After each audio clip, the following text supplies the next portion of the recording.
Ms. Jones, we want to welcome you to the committee. We're very sorry for the ordeal that you have experienced, and we are impressed by the courage and integrity you have to come here today and tell us about it. So welcome. Thank you. Good afternoon, Mr. Chairman and members of the committee. I want to thank you for having me here as well.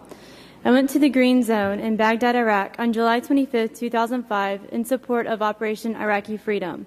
Halliburton, my employer, prior to leaving the U.S., promised me that I would live in a trailer equipped to house 2 women with a shared bathroom. Upon arrival at Camp Hope, I was assigned to a predominantly all-male barrack. I complained about my living conditions to Halliburton management and asked to be moved into my promised living quarters. These repeated requests were denied. On the 4th day in Iraq, I noticed the woman I was replacing and several others were outside. They called me over and invited me to come sit with them. When I did, I was offered a drink. The men, identified only as Halliburton firefighters, told me that one of them could make a good drink, so I accepted. When he handed it to me, he told me, "Don't worry, I saved all my roofies for Dubai," or words very similar to that.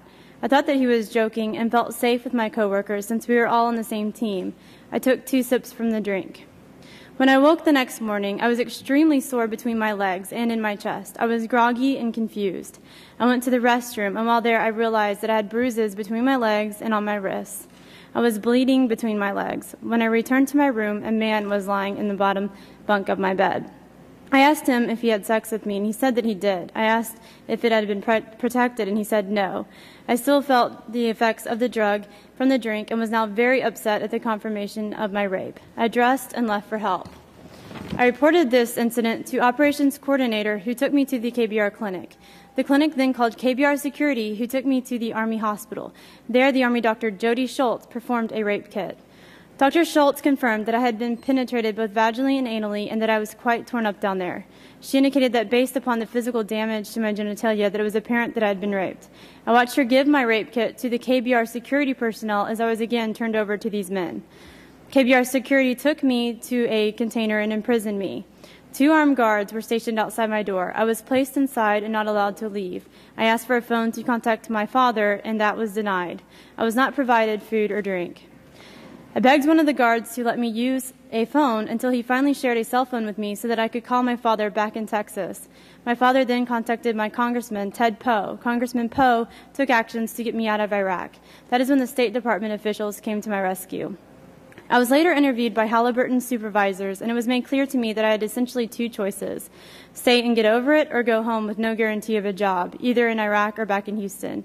Because of the severity of my injuries, I elected to go home despite the obvious termination. Once I returned home, I sought medical attention for both psychiatric and physical evaluation. I was diagnosed with post-traumatic stress disorder. Due to the pain in my chest, I went to several surgeons, and each discovered that my breasts were disfigured and my pectoral muscles had been torn. This injury required me to have a reconstructive surgery. I turned to the civil court for justice, in part because the criminal courts have failed to even file an indictment at this point. Currently, there are approximately 180,000 military contractors in Iraq. Approximately 20,000 of those contractors are females. 50% of all Americans on military bases in Iraq are contractors. Contractors have been immune from both Iraqi law and the Uniform Code of Military Justice. There has not been a single complete prosecution of a criminal contractor to date. When I decided to pursue a civil suit, I was informed that my bulky employment contract included an arbitration clause. I learned that I had signed away my right to a public trial and justice. When there are no laws to protect Army contractors who are working abroad, what is to stop these people from taking law into their own hands? The arena harbors a sense of lawlessness. Victims of crime perpetrated by employees of taxpayer-funded government contractors in Iraq deserve the same standard of treatment and protection governed by the same laws whether they are working in U.S. or abroad.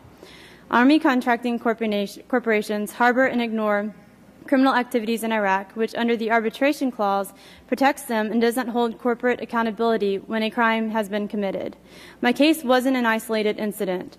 Since no actions of law could help other victims at this point, I started the Jamie Lee Foundation. To date, 38 women have come forward through my foundation.